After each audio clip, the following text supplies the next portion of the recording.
What is the definition of a musical instrument? Well, let's run through it real quick. An instrument produces sound. An instrument can be controlled by its musician in terms of what tone it plays. An instrument can be modified in various ways to produce other forms of sound, depending on the instrument, of course. An instrument creates music. There are several forms of instruments out there that produce sounds of beauty and cause us to feel and think. They may make high noises, low noises, percussive noises. Some instruments are a little deeper, though, and require some additional thought when it comes to unlocking their true power. In fact, there are instances where when you combine two instruments, you get a completely new instrument altogether by merely the combination of the two. This may sound cryptic, and indeed it is at the moment, but there's a point, so bear with me.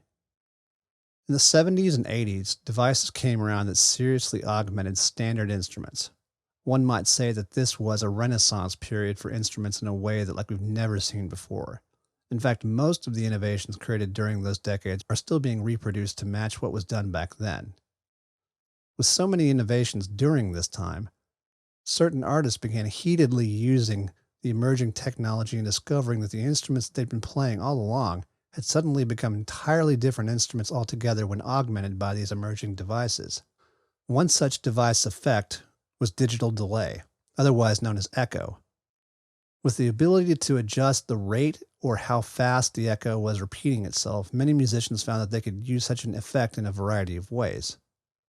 One such way was the ability to play between the echoed repetitions in such a way that made them sound like they were playing twice the amount of notes. Think of The Edge from U2. And don't get me wrong, The Edge was already a superb guitarist, but through the use of delay, he brought to the forefront of music a completely different instrument altogether, a delayed guitar.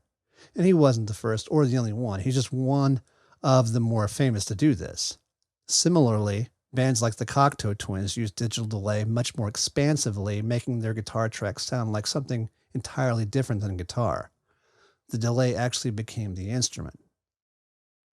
In a recent update by Propellerheads, one such digital delay has come into the already massive list of effects found in Reason that more than adequately emulates the instrument effect that made the musicians I mentioned above, and even a few more musician styles in the process. The echo, aptly named by the brilliant minds in Sweden, also combines other styles of delay that have been made famous in other forms of music as well. The tape echo sound used on many of the old ska and dub tracks can be easily recreated with the echo as well.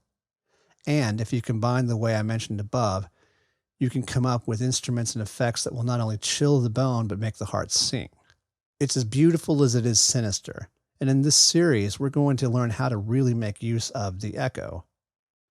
This series intends to not only show you how to push your echo devices, but also mainstay techniques for delay echo in ways to combine the echoing devices like the combinator to make something altogether different.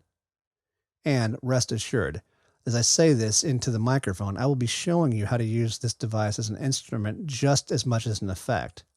Propellerheads have designed this device to act almost as both. Okay, so now that you've got a bit of history and an idea as to what we're doing, let's start exploring the echo.